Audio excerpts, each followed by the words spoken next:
तो हेलो बच्चों, आज हम बात करने वाले हैं आपके एक बहुत ही इम्पॉर्टेंट बोन स्कैपुला के बारे में। सुना होगा आपने, ये जो हमारे शोल्डर के पीछे वाली एक बोन होती है, आपको फील होती है, वो स्कैपुला ही होती है, जिसको आप शोल्डर ब्लेड भी बोलते हो। तो होती क्या है, ये एक हमारी बहुत ही पतली सी, आप देख पा रहे हो कितनी पतली बोन है, पतली फ्लैट ट्रायंगुलर बोन होती है ये, ठीक है, जो हमारे बैक साइड पे होती है, यानी पोस्टीरो लेटरल चेस्ट वॉल पे प्रेजेंट होती है। ये नाम याद रखिएगा, पोस्टीरो लेटरल चेस्ट वॉल पे। अब आप इसकी लोकेशन भी याद रखिए, सेकेंड रिब से फिफ्थ रिब के बीच में ये पाई जाती है। ओके, सेकेंड रिब से फिफ्थ रिब के बीच में। जैसे अगर आप हाथ लगा के देखेंगे ना अपने शोल्डर के नीचे की तरफ, तो आपको एक बोन फील होगी, ठीक है, तो वही है आपकी स्कैपुला बोन। अब भाई जब मैंने ये बोला कि काफी इंपॉर्टेंट बोन है, तो क्यों है इतनी इंपॉर्टेंट, तो ये जो है ना, ये हमारा शोल्डर जॉइंट बनाती है। सोच पा रहे हो शोल्डर जॉइंट वैसी हमें कितनी ज़रूरत होती है, जिम विम में भी तुम शोल्डर्स बहुत लगाते हो, कितना बोझ ढोती है, तो शोल्डर जॉइंट बनाने में इसका बहुत बड़ा हाथ होता है, ठीक है।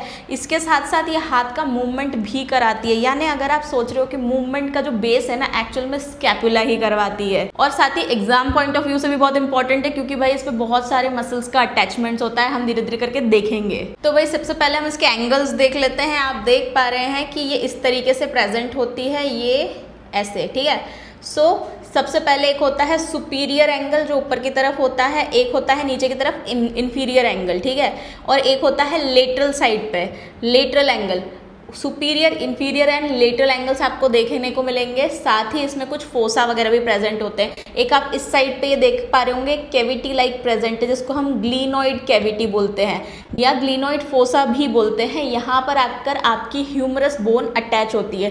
ह्यूमरस बोन जो हमारी आर्म की बोन होती है, वो आकर यहाँ पे इस कैविटी में अटैच होती है, जिससे हमारे हैंड्स का मूवमेंट हो पाता है। इसके अलावा आप दो चीज़ें और देख पा रहे होंगे, एक ये बहुत बड़ी सी एक लाइन निकली हुई है, ये, ठीक है, सो इट इज़ एक्रोमियन, नाम याद रखिएगा, ये होती है एक्रोमियन। और ये एक प्रोसेस जैसी छोटा सा निकला हुआ है हुक जैसा, इसको हम कहते हैं कोरेकॉइड प्रोसेस। ये नाम बहुत इंपॉर्टेंट है, नाम याद रखिएगा। ये आपको जो बड़ी सी लाइन दिख रही है जो ऊपर की तरफ उठी हुई है, ये है acromion and this is coracoid process. ये है आपकी ग्लीनोइड कैविटी। इसके अलावा भी हमें इसमें काफ़ी सारे फोसाज और कैविटीज़ मिलेंगे, जैसे कि आप इधर भी देख सकते हैं, एक डिप्रेशन है, यहाँ की तरफ एक डिप्रेशन देख पा रहे हैं, ये तरफ आप डिप्रेशन देख पा रहे हैं, ये सब भी हम जानेंगे। तो भाई अब हम इसकी सरफेसेस को भी देख लेते हैं। तो इसमें आपकी दो सरफेसेस प्रेजेंट होती है, एक आपकी फ्रंट साइड पे सरफेस होती है और एक आपकी बैक साइड पे। ये आपकी फ्रंट साइड पे सरफेस होती है जो रिब्स के साइड पे प्रेजेंट होती है, यानी रिब्स के साइड पे आपको मिलेगी। और यहाँ पे आपको एक थोड़ा सा डिप्रेशन फोसा जैसा दिख रहा होगा, जिसको आप सब स्कैपुलर फोसा बोलते हैं। दिस इज फ्रंट व्यू, जिसको हम कोस्टल सरफेस भी बोलते हैं। देन ये आती है आपकी बैक सरफेस, ठीक है, बैक सरफेस को आप डॉर्सल सरफेस भी बोलते हैं। और यहाँ पे आपको एक ये लाइन दिख रही होगी, इसको हम कहते हैं स्पाइन, स्कैपुलर स्पाइन या स्पाइन ऑफ स्कैपुला। बहुत इंपॉर्टेंट चीज़ है, इस पे आपको वाइवा में क्वेश्चन पूछे जा सकते हैं। दिस इज द लाइन, ये एक स्पाइन है जो आगे जाके एक्रोमियन बन रही है, ठीक है, दिस इज द एक्रोमियन। ये है आपकी स्कैपुलर स्पाइन, ठीक है। अब ये जो स्पाइन है, इसको आपके बैक व्यू को दो पार्ट्स में डिवाइड करती है, ऊपर के पार्ट में और नीचे के पार्ट में। ऊपर का पार्ट हो जाएगा सुप्रास्पाइनेटस, क्योंकि स्पाइन के ऊपर आ रहा है, सो सुप्रास्पाइनेटस। स्पाइन के नीचे आ रहा है इंफ्रास्पाइनेटस। सो यहाँ पे भी आप एक फोसा देख पा रहे हैं, डिप्रेशन देख पा रहे हैं, तो ये हो जाएगा सुप्रास्पाइनेटस फोसा। एंड इसके नीचे भी आप एक फोसा लाइक डिप्रेशन देख पा रहे हैं, दिस इज इंफ्रास्पाइनेटस फोसा। अब इसमें आपको दो इंपॉर्टेंट पार्ट्स भी याद रखना है, जो मैं आपको बता चुकी हूँ। एक है एक्रोमियन, ये जो आपके स्पाइन के आगे से ही मिलके बन रहा है। अगर आप शोल्डर के नीचे की तरफ आप टच करके देखोगे, जो उठा हुआ चीज़ दिख रही है आपको, वो आपकी एक्रोमियन ही होती है। और दूसरा पार्ट आता है आपका कोरेकॉइड प्रोसेस, जो एक हुक लाइक स्ट्रक्चर है, यहाँ पे आपको बहुत सारे मसल्स के अटैचमेंट्स भी मिलते हैं। तो भाई ये दोनों ही बहुत इंपॉर्टेंट पार्ट है। अब जो इसका बहुत ही इंपॉर्टेंट पार्ट है भाई, मसल अटैचमेंट, आप देख पा रहे हैं, ये है आपकी कोरेकॉइड प्रोसेस। इस पे आपको 3 मसल्स के अटैचमेंट मिलते हैं। साइड में आपको 2 मसल्स के अटैचमेंट और इस साइड में आपको एक मसल का अटैचमेंट मिलता है। मैं आपको ये रेड से बता पा रही हूँ। यहाँ पर से आपको एक मसल का अटैचमेंट मिलता है नीचे की तरफ, वो होती है पेक्टोरेलिस मेजर, ठीक है। लेटरल साइड पे आपको 2 मसल्स के अटैचमेंट मिलते हैं जो एक दूसरे से जुड़े हुए ही रहते हैं। मान लो ये आपका कोरेकोइड प्रोसेस है, उसके साथ में ये दो ही मसल्स के अटैचमेंट मिल रहे हैं, तो ये एक मीडियल साइड हो गया, ये एक लेटरल साइड हो गया, ठीक है। मीडियल साइड पे आपको मिलेगी कोरेकोब्रेकियालिस और आपको लेटरल साइड पे मिलेगी शॉर्ट हेड ऑफ बाइसेप्स, ठीक है। इस तरीके से ये है। तो यहाँ पे अगर आपको दो मसल के अटैचमेंट मिल रहे हैं, ये मैंने दो डॉट्स बना दिए हैं, इस साइड पे आपका रहेगा लेटरल साइड पे short heads of biceps and medial side पे रहेगा कोरेकोब्रेकियालिस, और मोस्ट मीडियल साइड पे आपको एक ही मसल का अटैचमेंट मिलता है, वो है आपका पेक्टोरलिस मेजर। फिर आता है आपका स्पाइन रीजन। स्पाइन रीजन पे भी आपको दो मसल के अटैचमेंट मिलेंगे। देखिए मैं आपको दो पेन से बता देती हूँ। ये आप देख पा रहे हैं, ये एक स्पाइन है जिसमें भी ऊपर की तरफ एक आपको एंगल दिख रहा है, एक नीचे की तरफ एंगल दिख रहा है, ठीक है। तो ऊपर की तरफ जो एंगल आ रहा है ये पूरा इतना पूरा कवर करती है आपकी ट्रेपेजियस मसल, ठीक है। और इसके अलावा एक मसल और आती है जो कि नीचे की तरफ इसको पूरा कवर करती है, यानी ये यहाँ से पूरा कवर करती हुई जा रही है इधर की तरफ, वो है आपकी डेल्टॉइड मसल। तो आपके स्पाइन पे आपको सिर्फ दो मसल्स का अटैचमेंट मिलता है, ऊपर की तरफ आपको मिलेगा ट्रेपेजॉइड मसल और यहाँ से होते हुए पूरा नीचे की तरफ जा रही है, वो है आपकी डेल्टॉइड मसल। फिर हम दोनों सरफेसेस के मसल अटैचमेंट्स की बात करेंगे।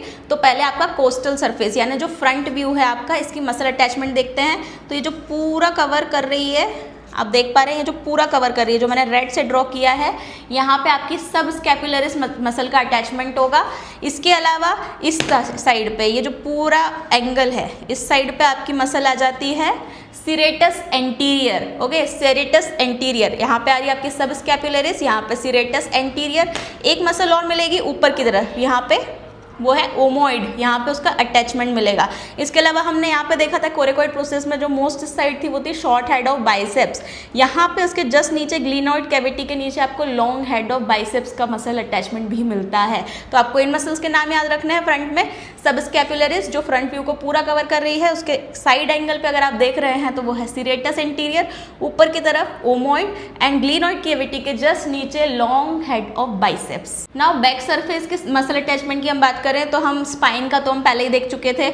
ऊपर की तरफ जा रही थी आपकी ट्रेपेजियस, नीचे की तरफ से पूरा कवर करते हुए आ रही थी आपकी डेल्टॉइड मसल, ठीक है। अब इसको भी हमने दो पार्ट्स में डिवाइड किया था, ये स्पाइन ने इस पार्ट को दो पार्ट में डिवाइड किया था, एक था सुप्रास्पाइनेटस, एक था इंफ्रास्पाइनेटस, और यही मसल के अटैचमेंट आपको मिलेंगे। ऊपर की तरफ जो मिल रहा है आपको ये मिलेगा पूरा सुप्रास्पाइनेटस, नीचे की तरफ आपको पूरा मिल रहा है इंफ्रास्पाइनेटस। इसके अलावा भी आपको कुछ मसल्स के अटैचमेंट मिलेंगे। जो सुप्रास्पाइनेटस है, इसके साइड में एक मसल का अटैचमेंट मिलेगा, वो है आपका लिवेटर स्कैपुला। इसके बाद ये जो स्पाइन से रिलेटेड इतना स्पेस है, यहाँ पे आपको मसल अटैचमेंट मिलेगा रोम्बोइडस माइनर, ठीक है। एंड ये जो इंफ्रास्पाइनेटस वाला स्पेस है, उसका जो एंगल आपको दिख रहा है साइड एंगल, उस पर आपको मिलेगा रोम्बोइडस मेजर। ये तीन मसल्स भी इंपॉर्टेंट है, याद रखिएगा। ये तो एक साइड हो गया। दूसरे साइड पे हम बात करें तो हमने यहाँ पे देखा था ग्लिनोइड कैविटी वाला जो सरफेस है, उसके फ्रंट साइड पे लॉन्ग हेड ऑफ बाइसेप्स मिल रहा था, वहीं उसके पीछे साइड पे आपको मिलेगा long head of triceps. Just नीचे आप पहुँचेंगे आपको टीरीज माइनर, उसके जस्ट नीचे आप पहुंचेंगे टीरीज मेजर, एंड जो नीचे का एक सरफेस आप देख पा रहे हैं, ये यहाँ आपको मिलता है लेटिसिमस डोर्साई का मसल अटैचमेंट। तो ये हमने बैक साइड का भी देख लिया। सुप्रास्पाइनेटस, इंफ्रास्पाइनेटस, सुप्रास्पाइनेटस के बाजू में जो एंगल है यहाँ पे आपको मिल रहा था लिवेटर स्कैपुला। स्पाइन के बाजू में जो एंगल है यहाँ पे आपका है रोम्बोइडस माइनर, उसके जस्ट नीचे आपका नीचे जा रहा है रोम्बोइडस मेजर। इस साइड पे आप देख रहे हैं long head of triceps, teres minor, teres major and latissimus dorsi. अब हम इसकी क्लिनिकल एनाटॉमी की भी बात कर लेते हैं। तो एक बहुत ही कॉमन आता है स्कैपुला का स्प्रेंगल्स डिफॉर्मिटी, और ये ना बच्चों में मिलता है। ये कंजेनाइटल कंडीशन है। इसमें होता यह है कि जो आपका स्कैपुला है ना, नीचे की तरफ नहीं आता, ऊपर की तरफ ही रह जाता है, जिससे आपका जो शोल्डर है वो अनइवन इस तरीके का कुछ मिलता है और मूवमेंट कम हो जाती है। It is a congenital condition. And second one is winged scapula, ठीक है। विंग्ड स्कैपुला मतलब जो स्कैपुला है वो पूरा बाहर बैक में बाहर की तरफ दिखाई देगा। ये वाइवा में पूछा जाने वाला लोगों का बहुत ही फेवरेट क्वेश्चन है, विंग्ड स्कैपुला। सो ये बैक की तरफ बाहर की तरफ दिखेगा। क्यों ऐसा होता है कि जो इसकी बैक की मसल्स होती हैं, जैसे ट्रेपेजियस हो गई, रोम्बोइड हो गई, सीरेटस एंटीरियर हो गई, ये इतनी वीक हो जाती है कि रिब केज के अगेंस्ट इसको होल्ड करके नहीं रख पाती है। इसीलिए जो ये आपका स्कैपुला है वो बाहर की तरफ दिखाई देता है। So these are two clinical anatomical points of scapula. तो हमने स्कैपुला भी खत्म कर ली है।